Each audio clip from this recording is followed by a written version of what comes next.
Iya, masih bersama kami, pemirsa. Kita lanjutkan lagi ya perbincangan kita, Imran. Ini tadi kan masih bersama Bang Abalin nih soal pidato kenegaraan Pak Jokowi tanggal 14 lalu nih. Ada mungkin satu yang perlu digarisbawahi juga nih, omongan Pak Jokowi soal bahwa perekonomian negara kita ini sekarang ibarat komputer, jadi masih perlu di restart, masih perlu di reboot.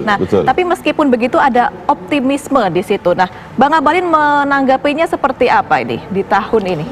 Ya, seperti kita ketahui bahwa negara-negara besar di dunia itu kan telah mengalami resesi, resesi ekonomi. Saya mencatat dengan baik dan Bapak Presiden menyampaikan itu secara terbuka dan gamblang. Ya, Jerman, Amerika Serikat, Hong Kong, Singapura, kemudian Prancis, Italia, Korea Selatan dan beberapa negara-negara yang lain. Pidato kemarin itu kan sesungguhnya Bapak Presiden ingin mengatakan kepada seluruh masyarakat bahwa optimisme itu adalah modal yang paling terpenting. Itu sebabnya kenapa berkali-kali harus disampaikan tentang protokol kesehatan, kemudian semangat kebersamaan kita extraordinary dalam menghadapi pandemi ini, karena tidak ada lain kecuali adalah membangkitkan semangat, optimisme, kebersamaan, nasionalisme, persatuan dan kesatuan bangsa. Karena buktinya kan negara-negara lain itu udah luar biasa terkapar dengan resesi ekonomi. Bahkan pertumbuhan ekonominya minus belasan persen bahkan. Dan kita Indonesia Masya Allah luar biasa. Kalau bukan rahmat dan karunia dari Tuhan, rahmat dan karunia dari Allah Subhanahu wa Ta'ala, kemudian seluruh bangsa dan rakyat Indonesia menyatu dan kuat. Karena itu ya kita harus punya satu optimisme bahwa kita akan kuat dan tangguh.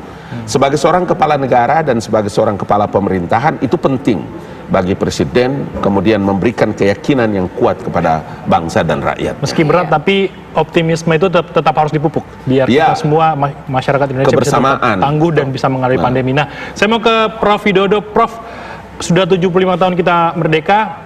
Bagaimana dengan perkembangan teknologi kita saat ini? Apakah kita di usia 75 ini sudah cukup mampu dan cukup baik untuk menghadapi era digital? Dan mungkin saya sedikit tertarik dengan pakaian yang dipakai Pak Widodo ini apa nih Pak? Bisa dijelaskan sedikit karena nampaknya pakai baju adat. Pakai baju adat ya. Iya, baik. Jadi ini karena nanti kami juga akan ikut secara virtual. Jadi ini saya juga sudah mulai siap-siap pakai baju adat ya di Betawi. Dan juga saya kira memang kalau kita lihat sekarang ini Bapak Presiden sudah mencanangkan betul transformasi digital.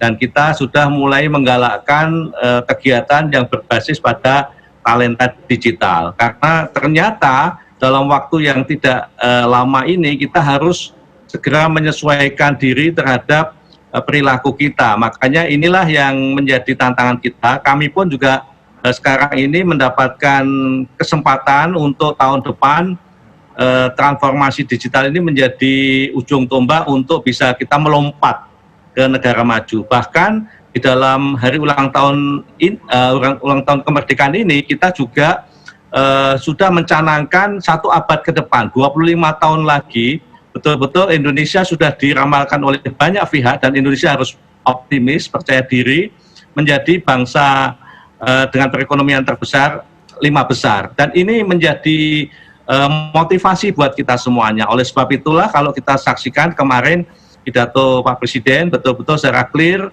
meminta kita semuanya bahwa kita ini harus betul-betul bekerja extraordinary, termasuk juga kita ini punya banyak sumber daya yang bisa kita kembangkan. Di dalamnya tentu ini sudah eranya digital. Tidak lagi eranya kita kayak dulu industrialisasi, bahkan pertanian. Kita sudah dengan teknologi digital, sehingga lompatan itu akan dimungkinkan dan kita didorong dari sisi SDM yang berbasis digital.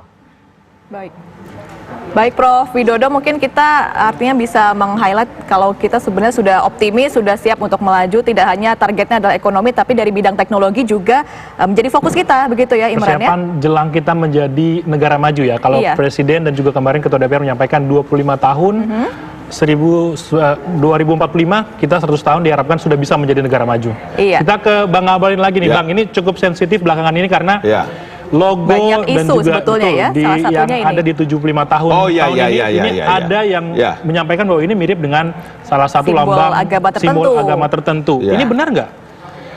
Sebetulnya memang kalau dilihat ya, ini kan kalau kita memaknai karya-karya seni dari rangkaian terbaik dari anak-anak Indonesia yang memiliki kecermatan, kecerdasan dan kemampuan seni yang tinggi.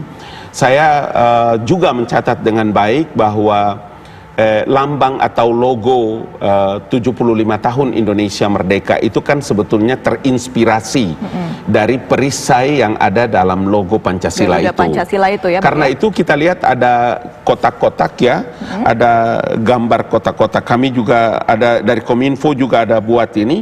Dari kotak-kotak ini kan adalah perisai. Perisai. Jadi perisai, 10 perisai di dalam Pancasila. Karena itulah maka terinspirasi dari sebuah lambang besar. Makanya dia tidak dalam posisi vertikal, tapi dia dalam posisi horizontal. Iya. Nah, persoalan yang paling mendasar dari logo ini adalah seberapa jauh memang niat tulus kita yang bersih di dalam otak dan hati. Kalau memang otaknya sudah negative thinking, maka hasilnya pasti negative thinking. Itu satu. Makanya saya bilang, jangan kita mengganggu suasana batin saudara-saudara kita umat Nasrani. Karena yang dituduh itu adalah salib. Betul. Sementara salib sendiri itu adalah sesuatu yang substansi dalam keyakinan dan kepercayaan teman-teman umat Nasrani. Begitu juga mungkin Katolik, Protestan, Hindu, Buddha, dan Konghucu.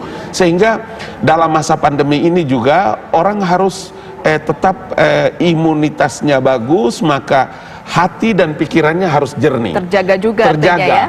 Kalau hati dan pikirannya sudah negative thinking, maka saya bilang perempatan jalan pun bisa jadi salib. Bisa jadi sesuatu yang diproblemkan begitu ya, Bang Abalin ya. Makanya saya harus menjelaskan itu secara terperinci dan substansi supaya mari kita jaga kebersamaan ini. Iya. Kita hindari semua ujaran kebencian. Negeri ini tidak boleh lagi ada ruang bagi ujaran-ujaran kebencian, fitnah, dan pencemaran nama baik bagi siapapun. Ya, mudah-mudahan itu bisa didengar ya, jadi jawaban dari pertanyaan tersebut. Itu tadi ada lambang 10 perisai. Kita ke Kominfo, Pak Widodo untuk menyampaikan pesan ini kepada masyarakat, bahwa pesan di 75 tahun tadi Pak Bang Abalin menjelaskan ada 10 perisai, elemen, ada gotong royong, 10 elemen, ada progres, 10 elemen yang diambil dari logo 75 tahun Indonesia Merdeka. Dari Kominfo bagaimana untuk menyampaikan pesan ini kepada masyarakat, Pak Widodo? Ya, sebetulnya kan 75 tahun itu kan satu peringatan yang sangat strategis dan diamond gitu ya. Dan ini yang menjadi semangat kita. Mari kita bahu-membahu, mari kita berprasangka bagus ya, berhusnudon supaya bangsa ini segera keluar dari pandemi ini. Dan mari kita yakini bahwa nasionalisme itu menjadi identitas kita dan kita punya satu spirit, ikatan senasib, sepenanggungan untuk membangun bangsa ini menjadi bangsa yang besar, bangsa yang hebat di dunia, khususnya pada 100 tahun ke depan. Dan ini saatnya lah kita betul-betul meningkatkan semangat kebersamaan itu. Dan COVID ini mudah-mudahan memberi pembelajaran kita semuanya untuk semua bekerja extraordinary. Iya, baik. Artinya ini kalau disebutkan Prof. Widodo tadi ibarat anniversary begitu ya, kita udah ada di tahap berlian, diamond anniversary gitu Bang Abalin ya. Jadi ya harus sama-sama mungkin melihat sesuatu tidak setengah-setengah tapi ya selalu menyeluruh begitu ya.